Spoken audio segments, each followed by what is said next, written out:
اور دل پر بڑا گہرا چوٹ اور پتھر رکھ کر عرض کر رہا ہوں، یہ بات نہیں کرنا چاہتا لیکن کرنا پڑ رہا ہے۔ حالیہ ایک 4-6 روز سے ہم ایک واقعہ مسلسل اخبارات میں اور سوشل میڈیا پہ دیکھ رہے ہیں، دل کوڑ رہا ہے۔ ہمارے میں سمجھتا ہوں 90 بلکہ 99% مسلم ڈومینیٹڈ ایریا پرانا شہر، اس میں فلک نما، وٹے پلی، جہاں نما کا ایریا، بہت سارے وہاں پر ابھی میلاد ختم ہوا، ہزاروں جلسے بھی ہوئے، ریالیاں بھی نکلے اور بہت کچھ ہوا۔ اسی علاقے کی ایک واقعہ آتا ہے کہ ایک لڑکی اپنے گھر کے اندر مردہ پائی گئی، نوجوان لڑکی 32-33 سال کی۔ پہلے خودکشی کا شک کیا گیا، دوسرے ہی تیسرے دن بات رپورٹ کھل کر آئی۔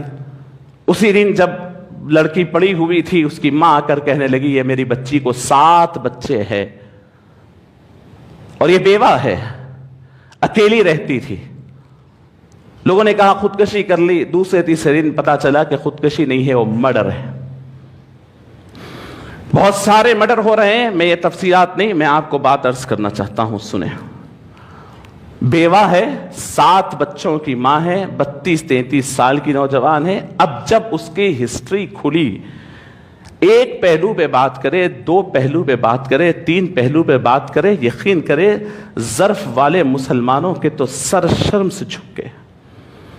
پتا چلا کہ اتنی ڈومینیٹڈ مسلم ایریا جس کے اندر ادھر مدرسے بھی ہے، مسجدیں بھی ہے، خانقاہیں بھی ہے، درگاہیں بھی ہے، جلسے بھی ہے، جلوس بھی ہے، وہاں کی یہ لڑکی اپنے 7 بچوں کی پرورش کرنے کے لیے کوئی دوسرا ذریعہ نہ ملا تو وہ ڈانسر بن گئی تھی، شادی خانوں میں جا کر نوجوانوں کو خوش کرنے وہ ناچتی تھی۔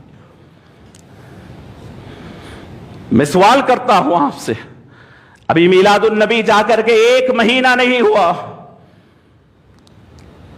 کیا یہ ذمہ داری نہیں ہے؟ میں پورے یقین کے ساتھ آپ کو اسلام کا ایک قانون سناتا ہوں، سنیں۔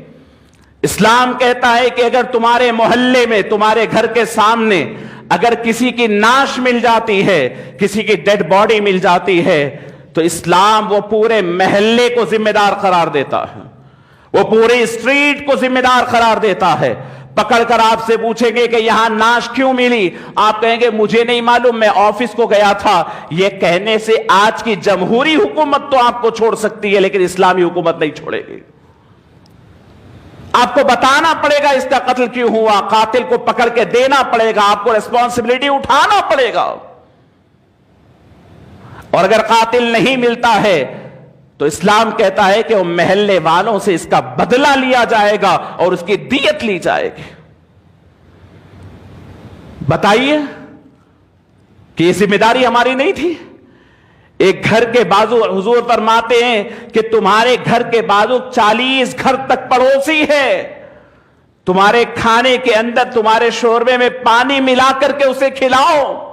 اللہ تم سے سوال کرے گا، جنت میں جانے کے لیے ٹھہرو گے تو پوچھا جائے گا، تمہاری گواہی تمہارے پڑوس سے لی جائے گی، تمہارا پڑوس تمہارے بارے میں کیا کہتا تھا۔ پڑوس میں ایک عورت اپنے آپ کو بے راہ روی پر ڈالتی ہے، اپنے بچوں کے پالنے کی خاطر اپنے آپ کو اس گندے گناہ میں ڈالتی ہے، یہاں تک کہ اس روش پہ چلتے چلتے اس کا قتل ہو جاتا ہے۔ یہ کوئی غیر اور ویرانی جگہ کی بات نہیں کر رہا ہوں، کہیں قتل غیروں کے ہاتھ سے ہوتا ہے، بہت بڑے احتجاجات و بوم ہوتی ہے، کیا یہ قتل نہیں؟ یہ امت مسلمہ کی سوسائٹی کیا ایک آئینہ نہیں؟ کیا یہ تصویر نہیں ہماری؟ بہت باتیں ہیں، پورا حیدرآباد تنظیموں سے بھرا ہوا ہے، سوشل ایکٹیویٹیز کرنے والوں سے بھرا ہوا ہے، کیا ان تمام کے اور ہم تمام کے سر نہ جھکے ہوں؟ احساس مر گیا ہے ہمارا، ضمیر مر گیا ہے ہمارا، ہمیں احساس نہیں ہمارے پڑوسی کے گھر میں کیا ہو رہا ہے، اس کے اوپر کیا گزر رہی ہے۔ کیا آپ کے پاس یہ نہیں کہا گیا کہ یتیم بچوں کی کفالت آپ کے پاس فضیلت والی چیز نہیں ہے، بیواؤں کو سہارا دینا نہیں ہے؟ اور ایک بات سن لیں، یہ بھی ایک بڑا عیب ہمارے پاس ہے کہ ایک بار کسی کا رشتہ ٹوٹ جاتا ہے یا اس کے شوہر کا انتقال ہو جاتا ہے، چاہے وہ کسی عمر کی ہو، ہم اس کو ایسے ہی چھوڑ دیتے ہیں، پھر اس کا دوسرا نکاح نہیں کرتے۔ یہ جرم اگر وہ تو اللہ کے پاس گئی، وہ اپنا جواب دے رہی ہوگی، لیکن واقعی وہ بھی اس حالات سے گزری ہے تو اللہ ہم تمام سے سوال کرنے والا ہے۔ یہ ایک واقعہ نہیں، ایسے کئی بیوائیں اپنے گھروں میں تڑپ رہی ہیں، ان کے بچوں کی پرورش کا معاملہ ہے، پتہ نہیں کن کن حالات سے وہ گزر رہی ہیں۔ دوسرا نکاح ہمارے پاس عیب ہے، اور وہ عورتوں کو میں سوال کرتا ہوں ہماری ماں اور بہنوں سے کہ شوہر تمہارے پاس ہے، وہ بیوائیں کیا کریں؟ وہ اس بے راہ روی کا شکار ہو، ان کی وجہ سے کئی نوجوان خراب ہو جائیں، ان کی روزی روٹی کا مسئلہ، ان کے کھانے کا مسئلہ۔ جب ایک آدمی آگے بڑھ کر کسی بیوہ سے، کسی یعنی مطلقہ سے نکاح کرتا ہے، بہت بڑی نیکی کرتا ہے، سوسائٹی کو اسے سپورٹ کرنی چاہیے، سوسائٹی کو اسے اپریشیٹ کرنی چاہیے۔ یہ دنیا کی 4 روزہ زندگی ختم ہونے والی ہے، خدا کے ساتھ جواب دہی کے لیے جب آئیں گے تو دنیا کے کون لوگ کیا بولیں گے کہ لوگ کوئی نہیں ہوگے، وہاں آپ ہوں گے، آپ کا دل ہوگا، اللہ آپ کے دل کو دیکھے گا کہ یہ آدمی نیک دلی سے کسی کے سر پہ سہارا بنا تھا، کسی یتیموں کا کفیل بنا تھا۔ میں نوجوانوں سے عرض کرتا ہوں، خدا کے لیے اپنے محلوں کا جائزہ لیں، اپنی اسٹریٹ، اپنی گلیوں کا جائزہ لیں، کہیں تمہاری گلیوں میں یہ گناہ تو نہیں پنپ رہے ہیں؟